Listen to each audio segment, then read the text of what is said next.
extremely well, and that our students were to be commended for their conduct on the bus. And like I said, I just got off the phone with him about half an hour, 40 minutes ago. I got a lot of stuff. There's been a lot going on here at the schoolhouse here recently. A couple of more things. We participated, as well as the elementary, in the Nebraska State Accountability Reading Test. We were part of the field test here. Our students took that online. Mr. Bechtold did a nice job in getting our elementary up to speed, technologically speaking, and here at the high school, and so we were able to conduct that field test with very few glitches. We will not receive any individual data or school data after this field test, but it was very good for our students to go through it because next year we kind of play for keeps because our state reading test will be online, so it was good that we went through that. A draft copy of the new state math standards is posted on the Nebraska Department of Education website. The window for commenting on the math standards, I believe, is closed at this point. They are planning on making adjustments to the math standards. We're looking forward to that. We're hoping that the state will come back with their math standards before the fall so that we are able then to look at our local curriculum and make sure that we're aligned as far as K-12. We're prepared then for the state math test, which is upcoming. Mrs. Krumel has been extremely busy reworking our schedule, registering students, planning for honors night, which will take place tomorrow, and our upcoming incoming seventh grader orientation, which will be this coming Wednesday at 2:30. Our calculus students and some of our students in general that aren't even taking calculus scored very well on the UNL, UNK placement test. Not quite half of our graduating class, and our graduating class consists of 42 students. Not quite half of our students tested out of Calc 1, which is required for accounting and business administration. And they tested into the calculus class that is required for health professionals, math degrees, and the School of Engineering. And so we do know that we have a lot of work to do as far as our math curriculum is concerned, but at the same time, when almost half of your students, graduating seniors, are able to test into a class like that, I think it speaks volumes about our graduating seniors and how competitive they are academically, and the job that our staff has done as well. I'd like to thank the Board of Education and Mr. Kroger for providing me the opportunity to go to the Nebraska Educational Technology Association workshop in Omaha. I have to be honest, it was fairly intimidating the first day. There is just so much out there.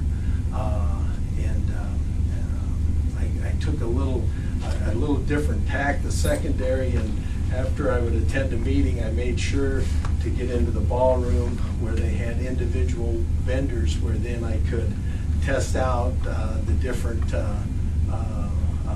I'll call them toys, if you will, but there's a lot of technology out there that can improve student achievement.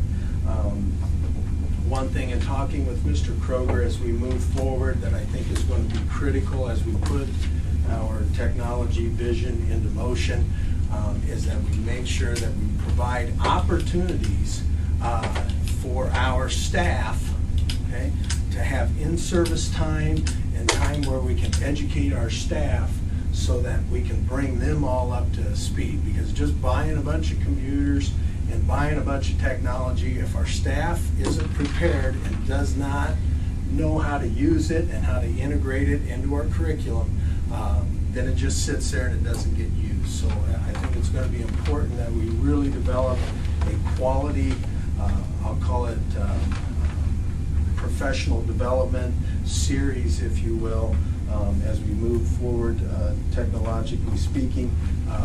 Case in point is our clickers. We have clicker technology in our building right now. Great educational tool. We've got one teacher who is rocking and rolling with our clickers, and we just haven't had time. We're trying to get before school, after school, a couple more teachers so that they get up to speed and they understand. You guys, if we talk to you what a clicker is. A clicker is a great tool for bell ringer activities.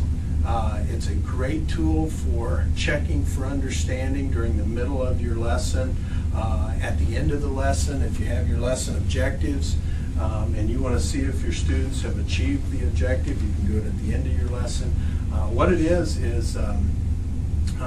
I can post a problem on the board and I can just do it manually, write it up there, or I can have it on my computer and put it up on the LCD projector, and students have a clicker and I can have that problem, then students click in their answer, their response, and I get immediate feedback of what students know the answer and what students do not. They're a wireless transmitter that transmits to the computer. Transmits it right to the computer, and I immediately know. I know immediately who gets it and who doesn't. You know, and if I have to go back and reteach, I can go back and reteach at that point. If my students are on the same page with me, you know, I can keep moving right along. And so it's a great educational tool. You know, again, it's just getting our whole staff up to speed on how to employ that in the classroom. And like I said, we've got one teacher who's just off and running with it, and we're trying to, you know, find time. We scramble for time this time of year, getting everybody else up to speed. So that's that. And I guess on a final note, you know, we're preparing for graduation this week. This senior class, as mentioned earlier, has done a very, very nice job this year, and they're very competitive academically speaking, and I just want to say, you know, I wish them all well, and leave it at that. Does anybody have any questions for me?